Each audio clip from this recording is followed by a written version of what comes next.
ప్రకాశం జిల్లా దర్శి పట్టణంలో summer action ప్లాన్లో భాగంగా ఎండల తీవ్రతను దృష్టిలో ఉంచుకొని ప్రజలకు తాగునీటి సౌకర్యం కల్పించేందుకు ఏర్పాటు చేసిన చలివేంద్రాలను టీడీపీ నియోజకవర్గ ఇన్ఛార్జ్ డాక్టర్ గట్టిపాటి లక్ష్మి ప్రారంభించారు.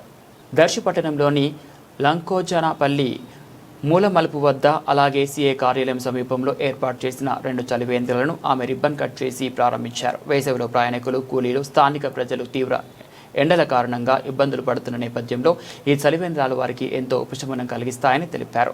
ఈ సందర్భంగా డాక్టర్ గొట్టిపాటి లక్ష్మి మాట్లాడుతూ ప్రజల అవసరాలను దృష్టిలో ఉంచుకొని మున్సిపాలిటీ ఆధ్వర్యంలో పట్టణంలోని మరికొన్ని ప్రధాన ప్రాంతాల్లో కూడా చలివేంద్రాలు ఏర్పాటు చేయనున్నట్లు తెలిపారు. ప్రజలకు ఎటువంటి ఇబ్బందులు కలగకుండా త్రాగునీరు అందుబాటులో ఉంచడం ప్రభుత్వ లక్ష్యమని పేర్కొన్నారు. ఈ కార్యక్రమంలో మాజీ MLA Narapasetti Paparao, Darsi municipal chairman Narapasetti Pichaiah, AMC chairman Daram Nagaveni Subbarao, TDP మండల అధ్యక్షుడు మారెల్ల వెంకటేశ్వర్లు, అధ్యక్షుడు Pullati Cheruvu Satyanarayana, municipal vice chairman Garnipudi Steven తదితరులు పాల్గొన్నారు.